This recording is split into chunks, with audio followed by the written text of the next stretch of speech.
క్రీస్తునందు ప్రియమైనటువంటి సహోదరి సహోదరులకు నా హృదయపూర్వక వందనములు. యూదుల యొక్క పండుగల గురించి 7 పండుగల గురించి ధ్యానించుకుంటున్నాం. ఈరోజు పులియని రొట్టెల పండుగల గురించి ధ్యానించుకుందాం, ప్రార్థన చేసుకుందాం. ప్రేమగల ప్రియ పరలోకపు తండ్రి, పరిశుద్ధుడమైన దేవ, ఘనమైన దేవ, నీకు స్తోత్రములు. నాయన ఇశ్రాయేళ్ల పండుగలలో, నాయన 7 పండుగలలో నాయన 2వ పండుగ పులియని రొట్టెల పండుగ గురించి ధ్యానిస్తుండగా మీరు మాతో మాట్లాడండి. పరిశుద్ధాత్మదేవ, నాయన మీరేనైనా పులియని రొట్టెల పండుగ యొక్క అర్థము పరమార్థమును గ్రహించినట్లు కృప చూపించమని, మహిమ పొందమని యేసయ్యను ప్రార్థించి వేడుకుంటున్నాం తండ్రి. ఇశ్రాయేళ్ల పండుగలలో 2వ పండుగ పులియని రొట్టెల పండుగ. ఇది అబీబు నెల లేదా నీసాను నెలలో వస్తుంది. ఇశ్రాయేలు అబీబు నెల 15వ దినమున పులియని రొట్టెల పండుగ ఆచరించాలి. అది సంఖ్యాకాండము 28వ అధ్యాయము 16వ వచనంలో 28:16 వచనంలో మొదటి నెల 14వ దినమున యెహోవాకు పస్కా పండుగ. అది 18వ వచనంలో మొదటి దినమున పరిశుద్ధ సంఘముగా కూడవలెను. వీరు అబీబు నెల 15వ దినమున పులియని రొట్టెల పండుగను ఆచరించాలి. పులియని రొట్టెల పండుగ లేక పొంగని రొట్టెల పండుగ రెండిటి అర్థం ఒకటే. పిండి పులిసిన రొట్టెలు పొంగుతాయి. అయితే పిండి పులిసిపోతే అది రొట్టె పొంగుతుంది.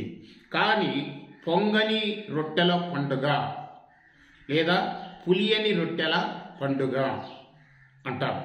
పులియని రొట్టెల పండుగ లేదా పొంగని రొట్టెల పండుగ, ఈ పండుగను ఆచరించాలి. ఎందుకంటే 14వ దినమున అబీబు నెల లేదా నీసాను నెల 14వ దినము సూర్య అస్తమయము వెంటనే మరి పులియని రొట్టెల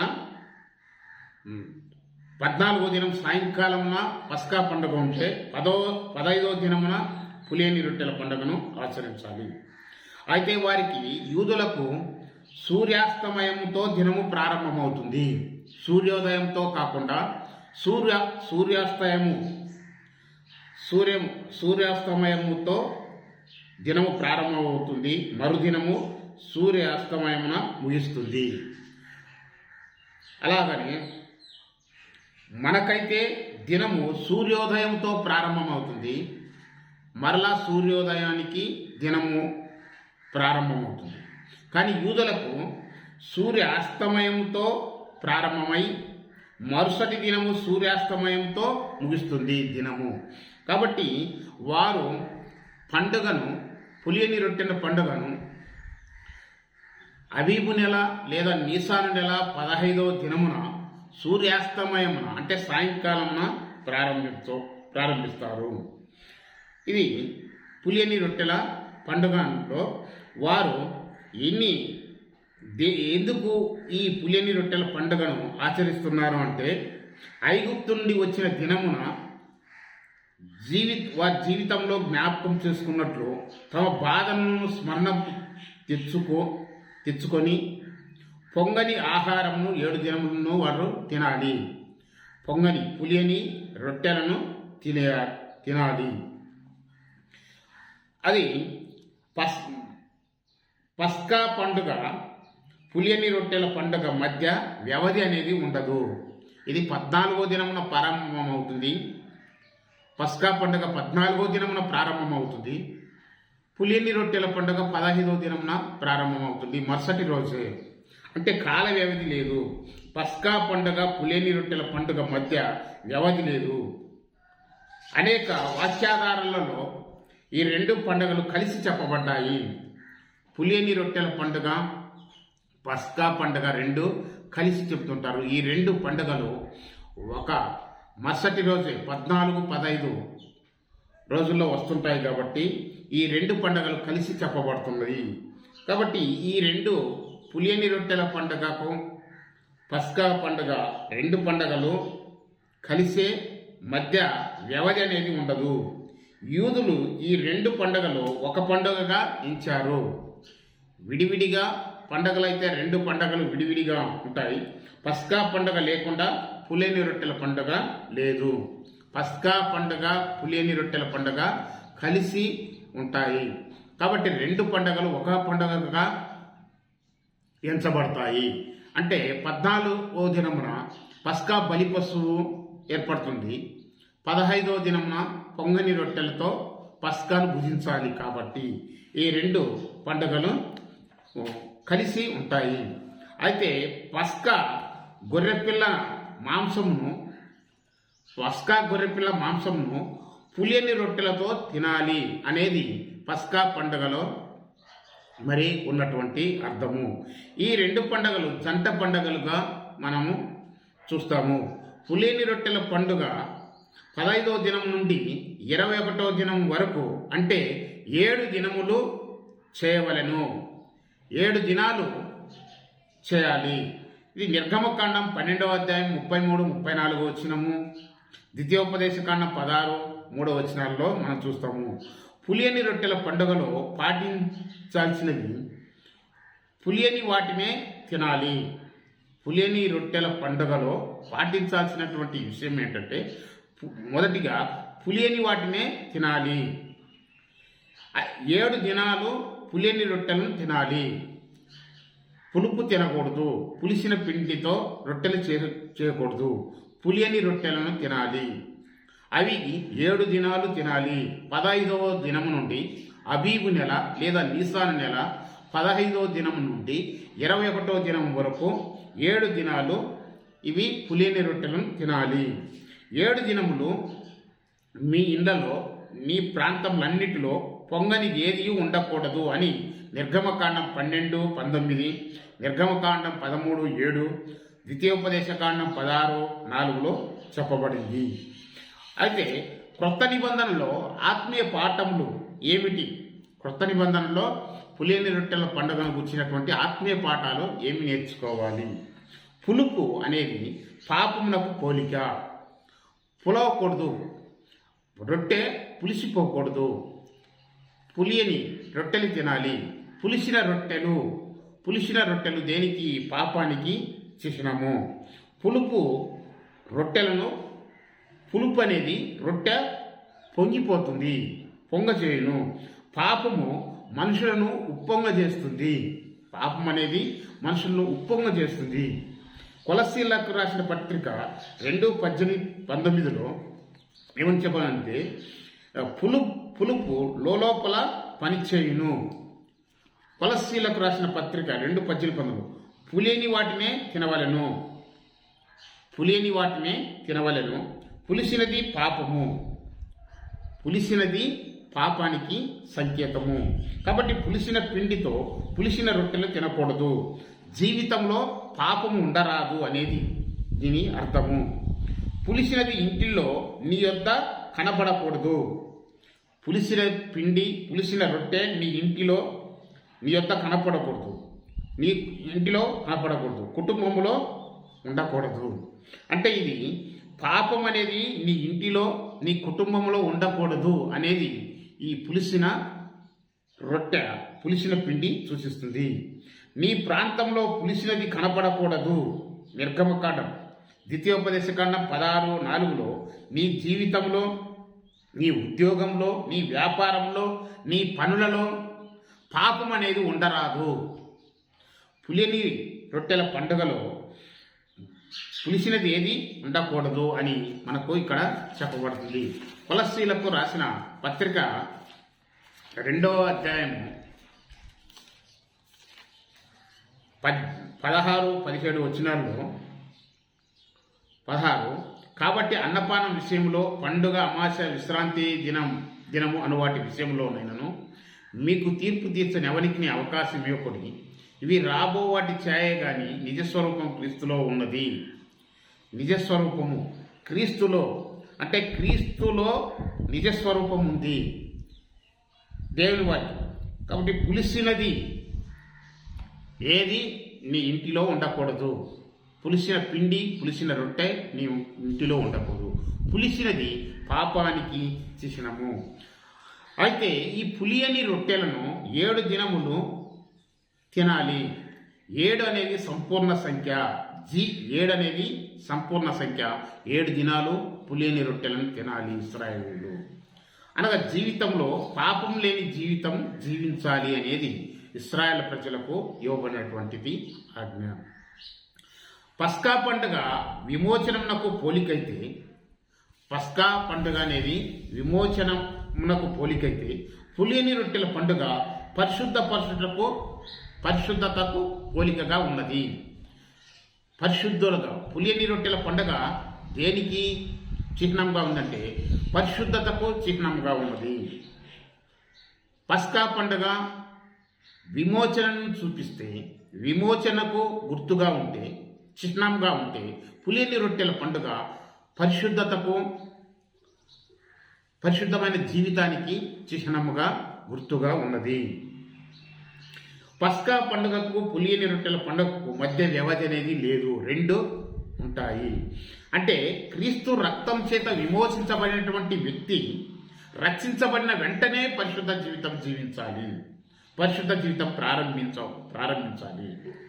ఎందుకని అతను రక్షించబడిన వెంటనే కొరింథీయులకు రాసిన 2వ పత్రిక 5వ అధ్యాయము 17వ వచనంలో కాగా ఎవడైనాను క్రీస్తు యేసునందున్న ఎడల వాడు నూతన సృష్టి, పాతవి గతించను, ఇదిగో క్రొత్తవాయును. అంటే పులియని రొట్టెల పండుగ పరిశుద్ధమైన జీవితానికి చిహ్నంగా ఉంది. కాబట్టి మరి పస్కా పండుగ క్రీస్తు రక్తంతో విమోచించబడిన దానికి సూచనగా ఉంది. పులియని రొట్టెల పండుగ పరిశుద్ధమైన జీవితానికి సాదృశ్యంగా ఉంది.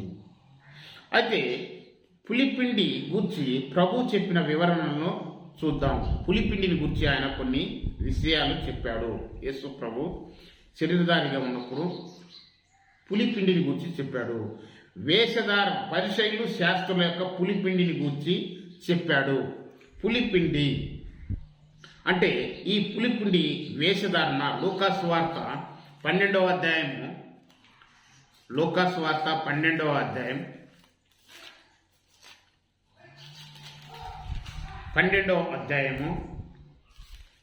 వచనం.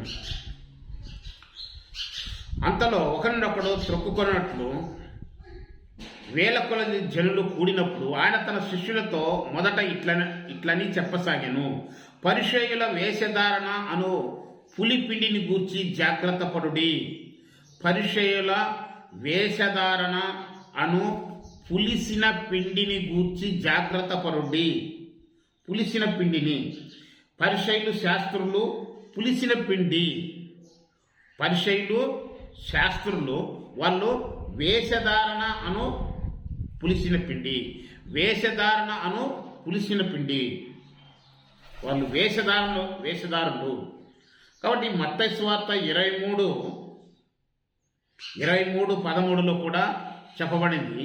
మత్తయి సువార్త 23:13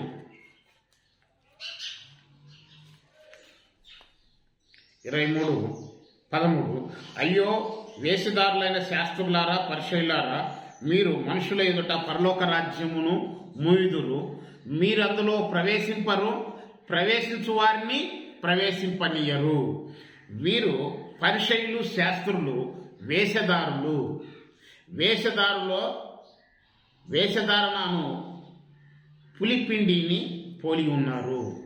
వేషధారణను పులిపిండిని గుర్చి జాగ్రత్త పడండి అని యేసు ప్రభు పరిసయ్యులను గుర్తి చెప్పాడు.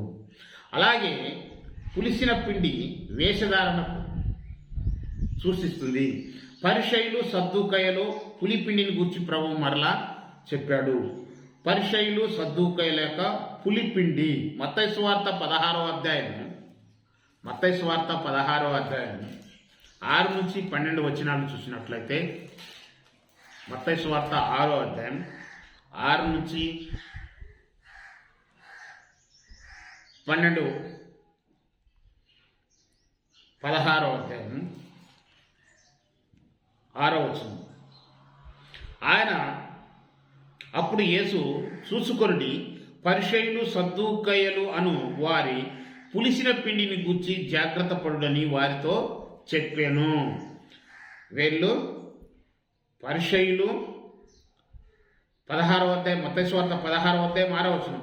అప్పుడు యేసు చూసుకొనుడి, పరిసయ్యులు సద్దూకయ్యులు అను వారి పులిసిన పిండిని గూర్చి జాగ్రత్త పడుడని వారితో చెప్పాను. పరిసయ్యులు సద్దూకయ్యులు పులిసిన పిండి, సద్దూకయ్యుల పులిపిండి సిద్ధాంతపరమైనటువంటి దుర్బోధ. సద్దూకయ్యులు ఏమంటారు? పునరుద్ధానం లేదని నమ్ముతారు. పునరుద్ధానం అనేది లేదు అని వారు తప్పుడు బోధ, దుర్బోధ బోధిస్తారు. వీరు పునరుద్ధానం లేదని నమ్ముతారు. పరిశుద్ధాత్మ లేదని నమ్ముతారు. నిత్య శిక్ష లేదు అని చెప్తారు. దేవదూతలు లేరని దేవదూతను నమ్మరు. ఎవరు నమ్మరు? వీళ్ళు సద్దూకయ్యులు దేవదూతలను నమ్మరు. నిత్య శిక్ష ఉంది అనే దాన్ని నమ్మరు. పునరుద్ధానం లేదని చెప్తూ ఉంటారు సద్దూకయ్యులు. కాబట్టి యేసు ప్రభు ఏమన్నా అంటే, సద్దూకయ్యులు ఇక్కడ ఏమని చెప్పారంటే, పరిసయ్యుల సద్దూకయ్యుల అని వారి పులిసిన పిండిని గుర్చి జాగ్రత్త పడండి మరి శిష్యులకుతో చెప్పాడు. అదే మార్కు సువార్త 8:15 కూడా చెప్పిన్నాడు. మార్కు సువార్త 8:15 ప్రభు చెప్పిన్నాడు. 8:15 పరిసయ్యులు పులిసిన పిండిని గూర్చియు హేరోదు పులిసిన పిండిని గూర్చియు జాగ్రత్త పడండి అని కూడా చెప్పాడు దేవుడు. ఇక్కడ హేరోదుల యొక్క పులిపిండిని గూర్చి కూడా జాగ్రత్త పడండి. సద్దూకయ్యులు పునరుద్ధానం లేదనేది వారి సిద్ధాంతము. సద్దూకయ్యులకు మరి పునరుద్ధానం లేదని చెప్తూ ఉంటారు, వారి యొక్క దుర్బోధ. కాబట్టి కొరింథీ సంఘంలో కూడా ఈ దుర్బోధ చోటు చేసుకున్నది. ఇది సద్దూకయ్యుల ద్వారా సంక్రమించి ఉండవచ్చు. కాబట్టి సద్దూకయ్యుల ద్వారా సంక్రమించి ఉండొచ్చు. అపోస్తుల కార్యం 23:8 వాళ్ళు ఇలా చెప్పారు. అపోస్తుల కార్యము 23వ అధ్యాయం 8వ వచనంలో 23:8 సద్దూకయ్యులు పునరుద్ధానం లేదనియు దేవదూత అయినను ఆత్మ అయినను లేదనియు చెప్పుదురు, గాని పరిసయ్యులు రెండు కలవని చెప్పుదురు. సద్దూకయ్యులు ఏం లేవని చెప్తారు? సద్దూకయ్యులు పునరుద్ధానం లేదనియు దేవదూత లేదనియు ఆత్మ లేదనియు చెప్తారు. కాబట్టి వీళ్ళు దుర్బోధ, సద్దూకయ్యుల బోధ దుర్బోధ సిద్ధాంతము. కాబట్టి కొరింథీ సంఘంలో కూడా ఇటువంటి మరి తప్పుడు బోధ చోటు చేసుకుంది. మొదటి కొరింథీయులకు రాసిన పత్రిక 15వ అధ్యాయము, కొరింథీయులకు రాసిన మొదటి పత్రిక 15వ అధ్యాయము 12-17 వచనాల్లో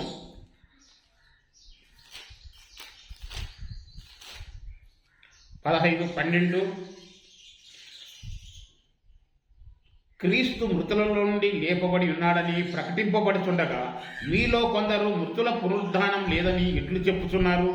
మృతుల పునరుద్ధానం లేని ఎడల క్రీస్తు కూడా లేపబడి ఉండలేదు. మరి క్రీస్తు లేపబడి ఉండని ఎడల మేము చేయు ప్రకటన వ్యర్థమే, మీ విశ్వాసము వ్యర్థమే అని చెప్తున్నాడు. కాబట్టి కొరింథీ సంఘంలో కూడా సద్దూకయ్యుల తప్పుడు బోధ సంక్రమించింది. సద్దూకయ్యులు చెప్పినటువంటి దుర్బోధ కొరింథీ సంఘస్థులు కొంతమందిని అంగీకరించి ఆ దుర్బోధకు గురి అయ్యారు. వారిని ఖండించుటకు అపోస్తలుడైన పౌలు కొరింథీ సంఘానికి రాస్తూ, మృతుల పునరుద్ధానమును గూర్చి లేదని మీలో కొందరు చెప్పుచున్నారు, కానీ మృతుల పునరుద్ధానం లేని ఎడల క్రీస్తు కూడా లేపబడి ఉండలేదు, మీ విశ్వాసం కూడా వ్యర్థమే అని వారిని ఖండించి బుద్ధి చెప్పాడు ఈ పత్రిక వ్రాసి. కాబట్టి ఇది సద్దూకయ్యుల ద్వారా తప్పుడు బోధ అనేది సమాజంలో వచ్చింది. హేరోదు పులిపిండిని గూర్చి మార్కు సువార్త 8:15 చెప్పబడింది. హేరోదు అనుచరులే హేరోదీయులు. వీరు రాజకీయ నాయకులు, దైవ విషయముల కంటే లోక సంబంధమైన, రాజకీయపరమైన, ప్రభుత్వపరమైన విషయాలనే వీరు ప్రేమిస్తారు. వీరు హేరోదీయులు హేరోదు పులిపినిని గూర్చి జాగ్రత్త పడండి అని మార్కు సువార్త 8వ అధ్యాయం 15వ వచనంలో ఉంది. మార్కు సువార్త 8వ అధ్యాయం 15వ వచనంలో పరిసయ్యుల పులిపిండిని గూర్చియు హేరోదు పులిసిన పిండిని గూర్చియు జాగ్రత్త పడుడని వారిని హెచ్చరింపగా, వారు యేసు ప్రభు దగ్గరికి రొట్టెలు తెచ్చుటకు మర్చిపోయారు. వారు ధోనిలో ఉన్నప్పుడు రొట్టెలు తప్ప మరేమీ లేకపోయాను కాబట్టి వారు సనుక్కుంటున్నారు. అయితే యేసు ప్రభు వారితో ఏమన్నాడంటే, పరిసయ్యుల పులిసిన పిండిని గూర్చి హేరోదు పులిసిన పిండిని గూర్చి జాగ్రత్తగా ఉండండి అని వారికి చెప్పాడు. ఈ హేరోదు పులిసిన పిండి, హేరోదీయులు రాజకీయ నాయకులు, రాజకీయాలకు ప్రాధాన్యతనిస్తారు. వారు దైవ విషయాల కంటే రాజకీయ విషయాలకే ప్రాధాన్యత ఇస్తారు, ప్రభుత్వపరమైన విషయాలకే ప్రాధాన్యతనిస్తారు, కానీ దేవుని విషయాలకు ప్రాముఖ్యత ఇవ్వరు. స్త్రీ యొక్క పులిపిండి, మత్తయి సువార్త 13వ అధ్యాయము 33వ వచనం చూడండి. మత్తయి సువార్త 13వ అధ్యాయము 33వ వచనం. 33. ఆయన మరి ఒక ఉపమానం వారితో చెప్పాను. పరలోక రాజ్యం ఒక స్త్రీ తీసుకొని పిండి అంతయు పులిసి పొంగు వరకు 3 కుంచముల పిండిలో దాచి పెట్టిన పుల్లని పిండిని పోలి ఉన్నది. పుల్లని పిండిని పోలిన స్త్రీ యొక్క పులిపిండి. ఇది పులిసిన పిండి కొంచెమైనను ముద్ద అంతయు పాడు చేస్తుంది. మరి కాబట్టి ఇది దుర్బోధ, ఇది యెజబెలు బోధ, దుర్బోధ. పులిసిన పిండి ఎంతైనా పులిసిన పిండి కొంచెమైనను ముద్దంతా మంచి పిండిని కూడా పాడు చేస్తుంది. కాబట్టి దుర్బోధ అనేది కొద్దిగా సంక్రమిస్తే అది సమాజాన్ని, సంఘాన్ని చెడిపివేస్తుంది. దీని విషయం జాగ్రత్త. అపోస్తలుడైన పౌలు గారు చెప్పిన పులిపిండిని గురించి మనం చూద్దాము. కొరింథీయులకు రాసిన మొదటి పత్రిక 5వ అధ్యాయము, అపోస్తలుడైన పౌలు గారు కొరింథీయులకు రాసిన మొదటి పత్రిక 5వ అధ్యాయం 7వ వచనం.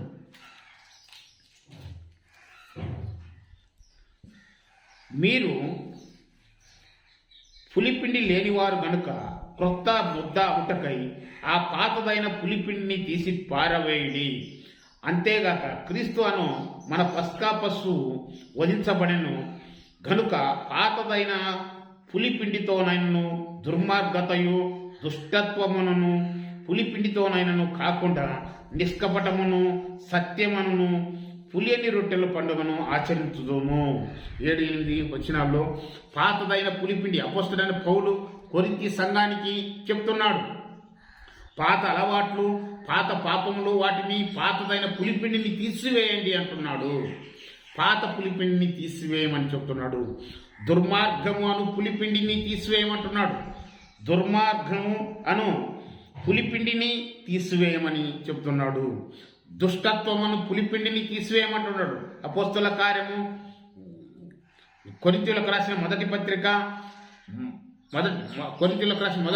5వ అధ్యాయం 8వ వచనంలో దుర్మార్గము అను పులిపిండిని తీసివేయండి అని అపోస్తలుడైన పౌలు గారు కొరింథీ సంఘానికి చెప్తున్నాడు.